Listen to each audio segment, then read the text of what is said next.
Tumeanza ziara hii nikiambatana na mgombea mwenza Mheshimiwa Azza Haji Suleiman na pamoja na timu ya kampeni ya Chama cha Makini ili kujionea katika uhalisia, wakati ambapo tunapotaka kwenda katika majukwaa tuzungumze kitu ambacho tumekiona sisi wenyewe.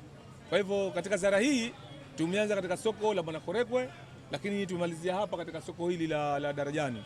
Nimpongeze Mheshimiwa Dr. Hussein Ali Hassan Mwinyi kwa malengo yake mazuri aliyofanya hasa katika jengo la Mwanakorekwe. Ukweli ni kwamba jengo tumeliona, lakini tunajua kuna katika mazuri hakukosi changamoto. Kwa hivyo sisi kama chama tumesema kwamba mambo ambayo tumeyaona na hasa zile changamoto tunataka tuzitatue changamoto hizo.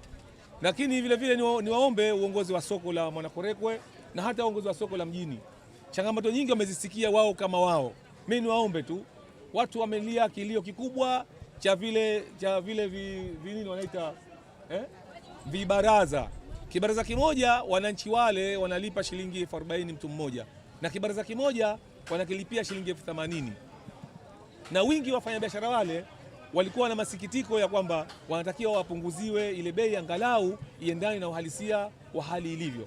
Kwa hivyo sisi kama Chama cha Makini, lengo letu sisi kufanya ziara hii ni kuhakikisha kwamba zile changamoto tulizoziona katika soko la Mwanakorekwe na soko hili la mjini tulifanya kazi. Niwaombe Wazanzibari na Watanzania na hasa hapa Zanzibar, tudumishe amani, tudumishe mshikamano, tuhakikishe kwamba wakati huu wa kampeni wananchi wanazidisha amani, wakati wa kupiga kura tunaendeleza amani, na baada ya uchaguzi tuendeleze amani.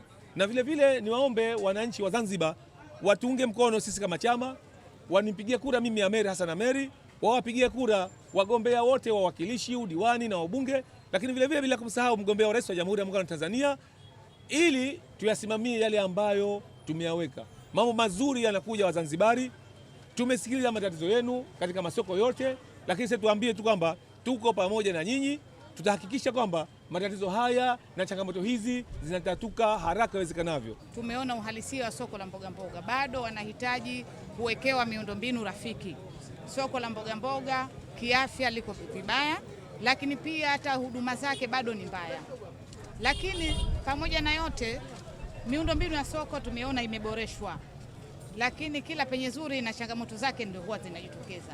Kwa hivyo ningeomba wasimamizi wa soko la Mwanakorekwe waangalie zaidi wale wanawake ama wafanyabiashara wote kwa ujumla wa soko la mboga mboga, kuwawekea mazingira rafiki kwa ajili ya afya ya mlaji. Lakini pia tumeona watu wanalilia swala zima la hii tunasema ni kodi. Kodi imekuwa kubwa, na ni kweli tunaona wafanyabiashara wengi ni watu wa vipato vya kawaida ama vya chini sana. Wamama hapo pale hali zao tunaziona. Mtu akitoka pale amepata shilingi 70,000 ama 40, agawa ya kodi, hajagawa ya tiba, hajagawa ya elimu, hajala. Kwa hivyo tunaomba serikali na wasimamizi wa soko lile waangalie mara mbili zaidi wale wafanyabiashara wa soko la Mwanakorekwe wanaolilia masuala haya ya kodi, wayazingatie, kwa sababu ni Wazanzibari wamejitolea kutafuta kwa miundombinu ambayo serikali imewawekea. Kwa hivyo lazima iwasimamie na kuwafikiria juu ya kilio chao.